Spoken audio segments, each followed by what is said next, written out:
Hello everyone, my name is Jerry Wise and I am a life and relationship coach. I have been in the helping professions for 40 plus years, and I work a lot with adult children of narcissists, adult children of alcoholics, and generally adult children of dysfunctional families. I also do work with families, couples, individuals, and helping them to gain self-differentiation and a greater chance at having intimacy and happiness in their life. This video today is entitled Going No Contact with Narcissistic Families. It certainly can apply to other relationships as well, but that's kind of my area of family systems and family dynamics. The concept going no contact is a term used by narcissistic abuse sufferers to break free from the games, the clutches, the abuse, the terrorism, the lies, the hurts, and the gaslighting when no limited relationship can be negotiated.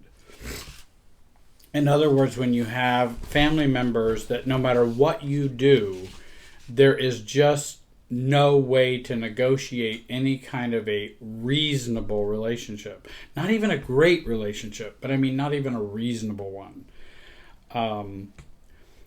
The no contact goal is to be emotionally and physically detached.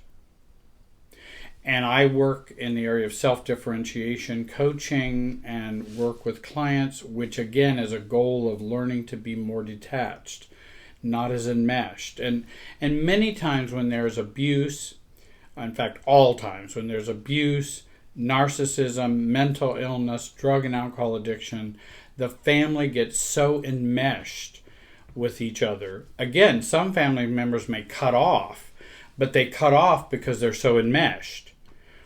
And so I do work with folks to help them to gain greater detachment. A no contact strategy is to work towards emotional and physical detachment. There are other videos and other folks online who share lots about this physical work. There's a physical and emotional part of it. You know, what do you do when they call you? If you've already, how do you set your boundaries better with them specifically? There's a lot of decent videos out there that will help you in doing that physical work. What I haven't found as many of is how do you do the emotional work of detachment? And are there things that we can do to help break that trance, break that cult-like trance, break that enmeshment that we have had with the family. So I would refer you to some of those other videos about doing some of the specifics of going no contact. This video is not exhaustive on no contact. There's lots that could be said about no contact and how to do that. But I wanted to share some specific emotional dynamics that I thought might be of help to you. And I specialize in that emotional work. I coach clients to do the work of practicing non-attachment and to practice detachment. And that's not rejection, that's detachment. This video is for those who have decided the only option remaining for them is to go no contact with parents or family members who lack insight, empathy, maturity, sufficient emotional health to have a respectful and non-abusive relationship with you. That's who this video is for. We don't take no contact lightly. It is definitely not an easy technique. It's not an easy practice to live, but it may be necessary given family dynamics and the abusive type of relationship that we've had with families. I remember one client talking about her father, and she was in the military, and by the way, she just got a promotion, which is wonderful, as an officer. She was in her adult life seeking after the approval of a father who had been sexually abusive, physically abusive, emotionally abusive, disrespectful in so many different ways. But she could not stop yearning for him and his approval and being loved by him. And so going no contact was an important part of her work in dealing with that relationship. Her father was not a person that you could negotiate any kind of empathetic, mature, respectful relationship with. And so she began to heal after she began to work at a no contact level. Well, where do I begin when we talk about no contact? And even like the client I just mentioned, do I tell them or do I not do I not tell them? Do I announce it? Do I tell other family members? There's lots of questions, and I think everybody has their own dynamics, and that's why it's good to have a coach or a guide to help you how you're going to handle the divorce, how you're going to handle the no contact. If this particular client tells their dad or indicates she wants no contact with him, what does she do about, now they're not married, her parents are not married, what does she do about telling her mother what she has done? Because her mom might bring up her dad or talk about her dad or say, well, have you talked to your dad lately or whatever? Who do you tell?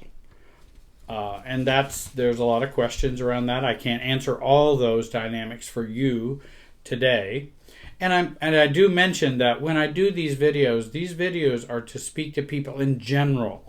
They may not speak to your specific issue or your set of circumstances. Sometimes I'll get emails and people will say, well, that's not my situation. I said, well, of course it's not your situation. I was speaking in general about these kinds of things. Certainly if I was working with you, I wouldn't advise you to do X, Y, or Z. But in the video I did, because for many people that would be a helpful thing. Do I tell them? Do I announce it? Do I get a billboard? Do I take out an ad in a newspaper? Do I go online? I think I advise people to check with their inner child. And if you want to know more about your inner child, you can see John Bradshaw's books, Charles Whitfield's books, Margaret Paul's books for inner child awareness. Checking in with your inner child and what they need, and then checking with your inner adult and what he or she needs in terms of going no contact or announcing it. Now, my preference, but again, this does not fit for everyone, my preference is I like to declare self in a way that affirms my maturity, my preferences, and my strength. It affirms my resolve, and I want to utilize my courage. Much like Brene Brown's books, in which she talks about, being courageous and how it does take courage to self-differentiate. And so I like to declare self, and that's a term used in Bowen Family Systems theory, declaring self with others in a non-reactive way. So, if you can, tell them your plans and your boundaries. Person to person, maybe in a public place. You could do a letter, you could do email or text, and then I've had some people do even a letter from the attorney. One was so abusive, they would call the police on this client. They would make up lies that this client was stealing from them. This is her parents. It was just madness. It was just total madness. And so she had to do it from a distance, and a letter from an attorney was an appropriate response. If you cannot tell them, because there will be too much retribution, too much abuse, too much danger, shaming, or emotional drama, then you can choose to live it versus declaring self, and just live self. And that's appropriate also when you're not able to do that kind of one-on-one declaring self with someone who is not healthy. Additionally, when we go no contact, we want to begin to be very strong about and to strengthen giving up the need to defend ourselves or to defend ourselves to anyone. When someone asks, the aunt says, well, your mother is so upset, I don't know why you're not, coming to Christmas. I don't know why you've decided to cut off from her. Or if your mother, or the target of the no contact, father, mother, brothers, cousins, grandparents, all kinds of folks. And they ask why.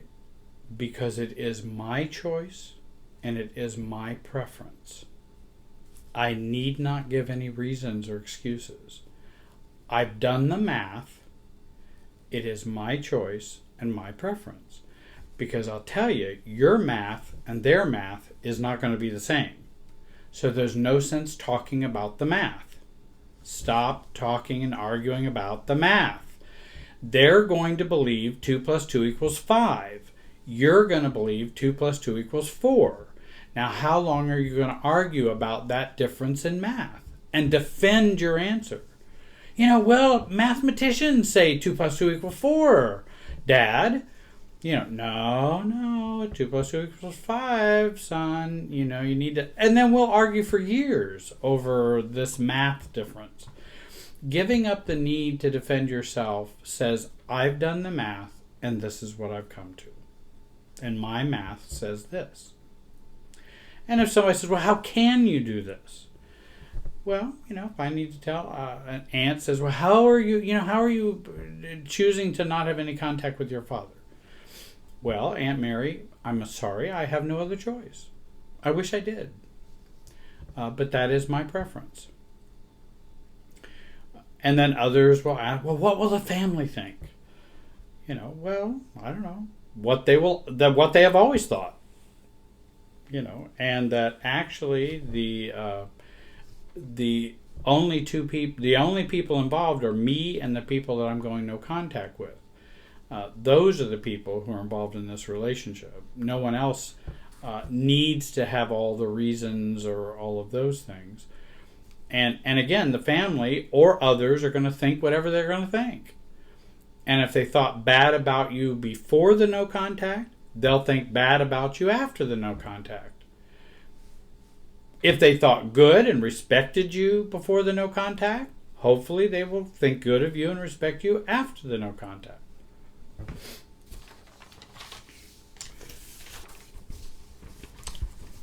An additional aspect to going no contact, which is a painful aspect for many people, and we need lots of support when this happens. There may be collateral damage to relationships, particularly when those relationships are not the target of the no contact stance. Nephews, nieces, siblings, aunts, uncles, grandparents, grandchildren, friends of family. There can be a lot of people who are collateral damage when a no contact strategy is employed.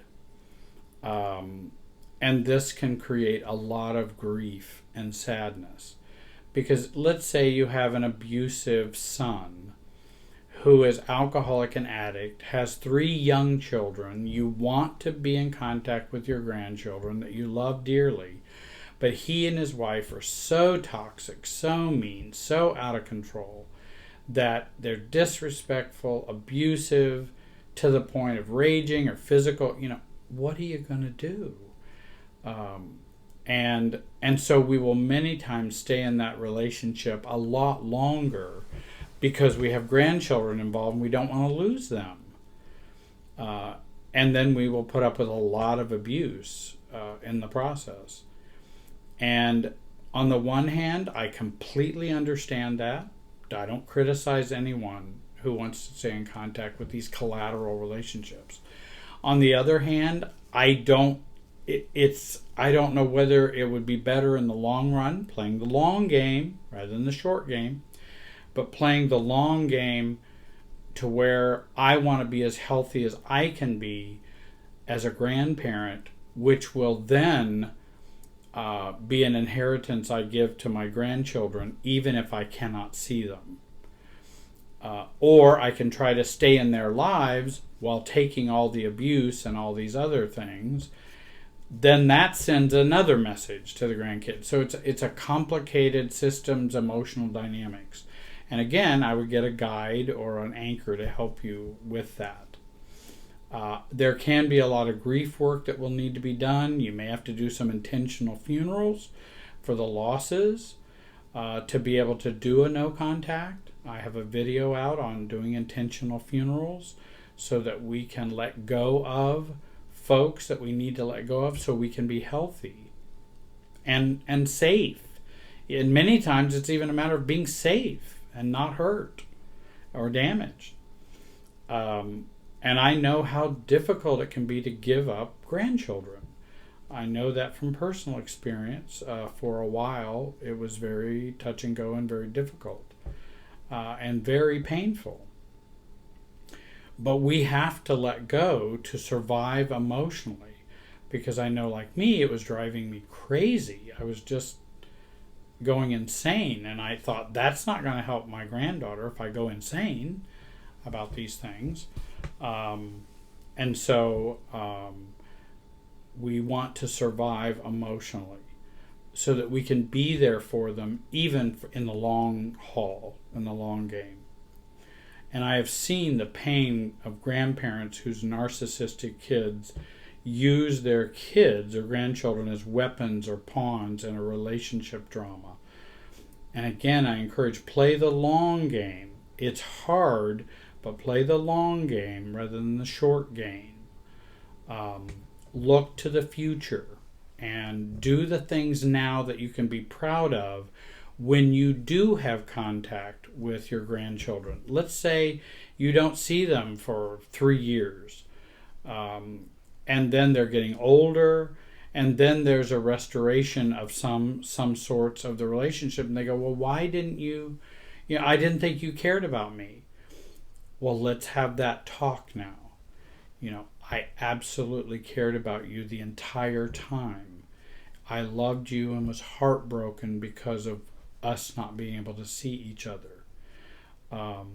It was not my preference that happened, and that I have always loved you, and here's the journaling, here's the diaries, here's the gifts I wasn't able to give to you, here's the, and here's the whole story as to what we've had to do during this 3-year time of absence. And so they know, oh, well, you did love me during that time. Absolutely. It's just your parents were not well enough to allow that to happen. Continuing with going no contact, we want to plan our strategies. What are your strategies for love bombing, denial normalcy, flying monkeys, resistance, pushback, smear campaigns? The situation where if they do this, I will do that. So you have your plan for a strategy of going no contact. Because many of those things are going to happen. Oftentimes we don't get out of a family easily. it's sticky. Families are very sticky, and it's difficult to pull out from the family. And so it's going to take some strategies that are going to happen during this time to counter what the family's doing. And I think of one client right now who's like been 3 years no contact with his siblings, who have been very abusive and scapegoating him. And even now, there will be times where they will reach out to him. They will try to do this. They'll send gifts. They'll send cards. They'll do all kinds of things to pull him back in. And again, the plan is, if they do this, I will do this. Families will stop by unannounced and unwelcomed. You'll tell them, I want no contact. They will ignore that. They will try to contact your children indirectly and do a proxy kind of contact with you through the kids, and the kids have a hard time saying no. Or they'll do it through a spouse, or there's all kinds of ways families will not respect our boundaries and our choices. And in fact, if they could do that and respect our boundaries and choices, we probably wouldn't be going no contact. So that's the reality. If they could do that, we wouldn't probably be here. But they're not able to do that. The great thing about a family systems approach, and if you do reading and learning about family systems, and there are lots of good books out there on family systems to help you understand your families. Jenny Brown, Growing Yourself Up, Roberta Gilbert, Harriet Lerner. There are lots of good books out there on family systems that can help you predict systems processes, predict behavior, predict how someone's going to act, so that you can be prepared because you understand them better and you understand how they operate better, and you can predict their responses and their behavior. And that can be really helpful in staying no contact and in maintaining your self-differentiation. So do some work on learning about family systems. I've got a number of videos. I've probably got 160 videos out there now, and almost all of them involve family systems theory and work. Remember, going no contact is the ultimate boundary setting. No contact is the ultimate self-differentiation move. When the narcissistic abuse from family of origin has been present for so long, this is the self-differentiation, the ultimate self-differentiation move that we may have to make. And this move is an adult intentional choice to act for self. Please work on not doing it out of reactivity. Deal with your reactivity first, then deal with your choices.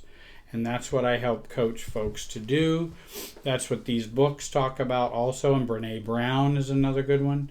Andrea Schara, Schara, Mindful Compass is a good book. Deal with your reactivity first. Don't act out of your reactivity. Act out of your non-reactivity. And make a choice for going no contact out of non-reactivity.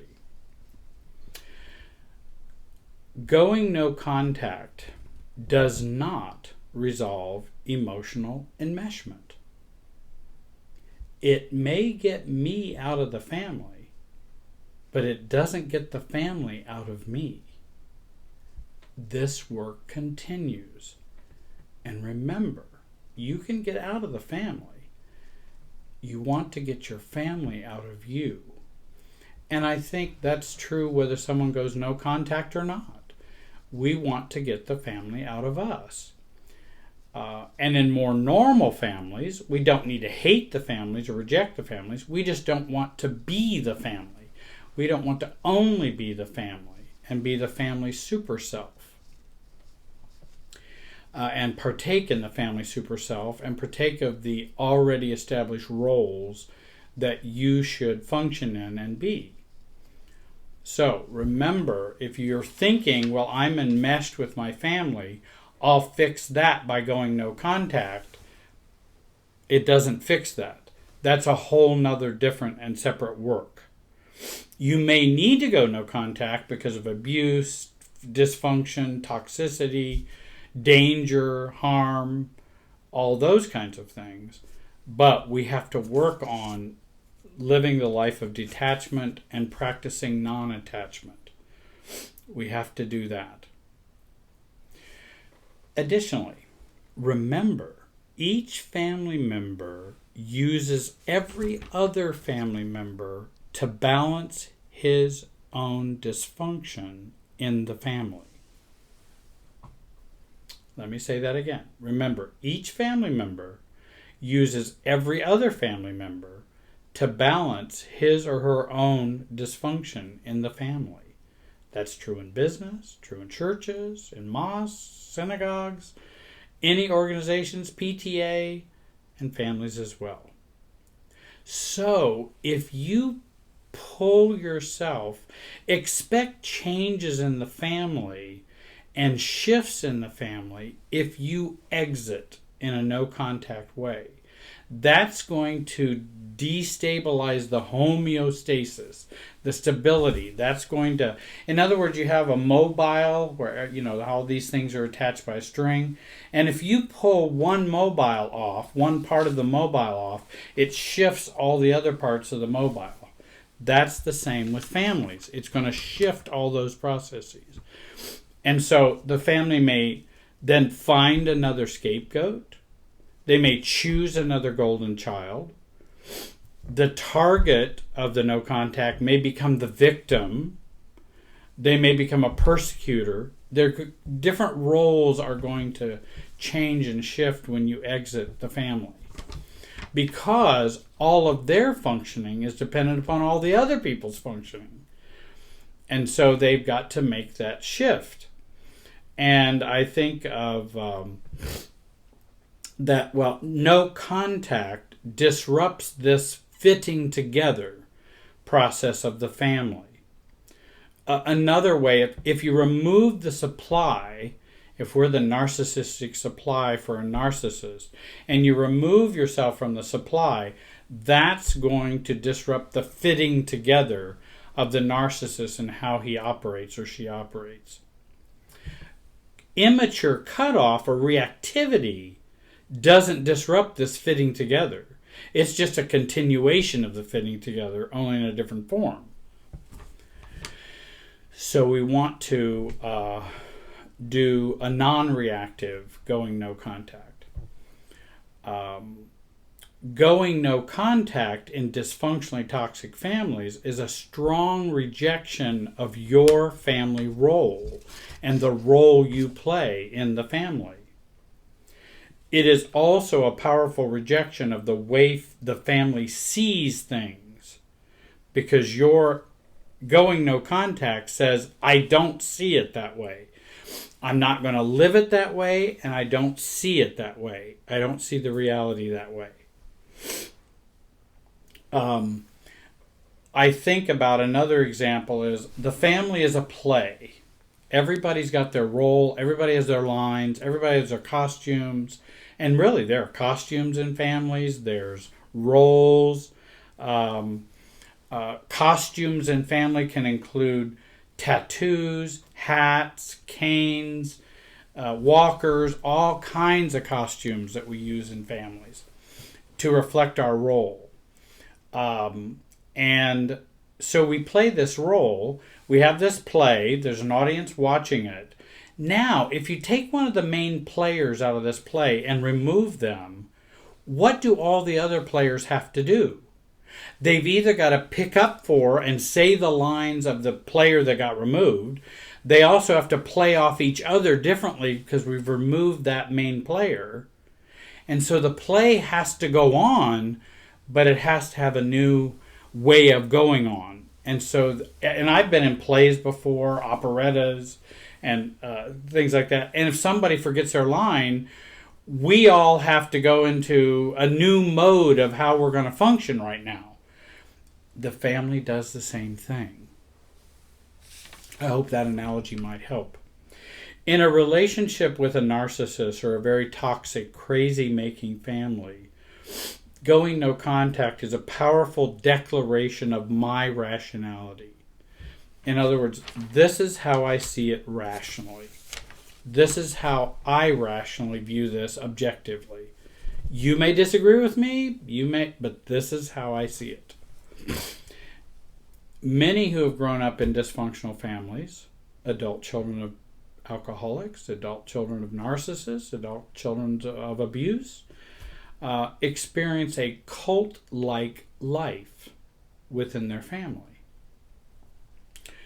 Don't talk, don't feel, don't think, don't trust others outside the cult or outside the family, don't have any beliefs other than what are the family beliefs, and they've grown up in those kinds of cult-like families, especially when there's been abuse, narcissism. It really is a whole cult in and of itself. It just may not be religious.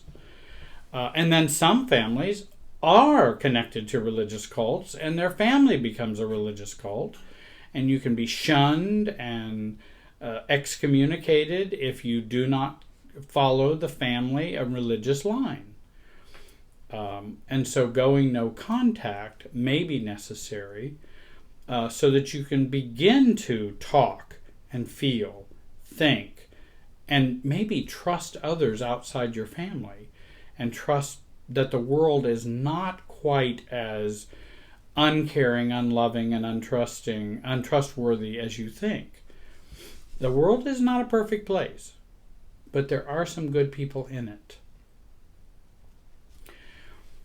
Going no contact can provide you with breathing room emotionally and mentally to trust yourself, to think for yourself, to feel what you feel, to trust others, and to talk to others, and become a secret revealer and a truth teller regarding your own reality and your own life.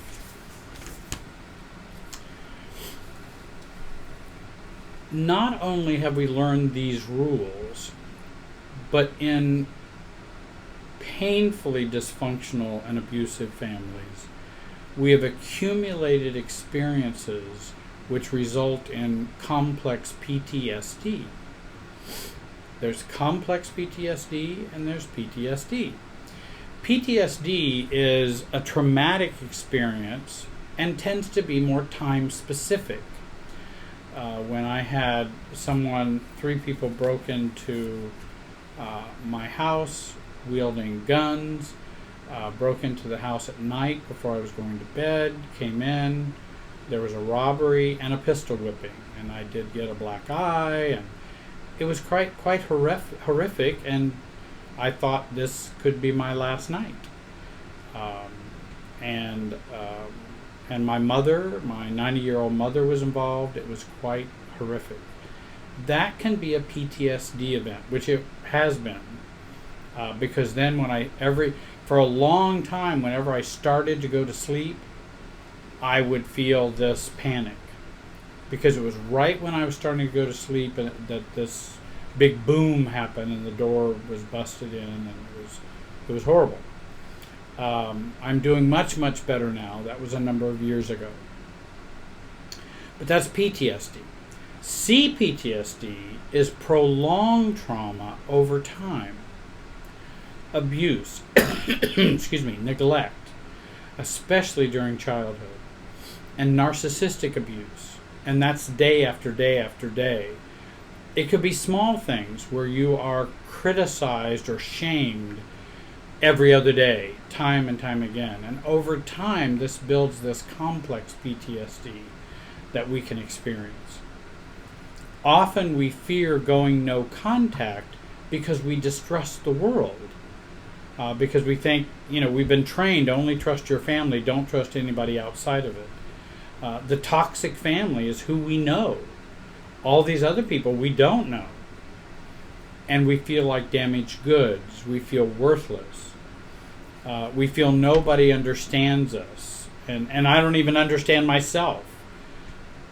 We can have dissociative symptoms of depersonalization, where I'm outside my body, or think of I'm not there. I don't feel totally present. Or derealization. We kind of just seem like we're observing our life rather than being in it, and more. We can feel caught between going no contact versus staying in the lion's den and just hoping the lion doesn't attack. And I've talked to a lot of people who feel caught in that way. Do I go no contact, or do I stay very small in the lion's den and just hope I don't get attacked over here with my family?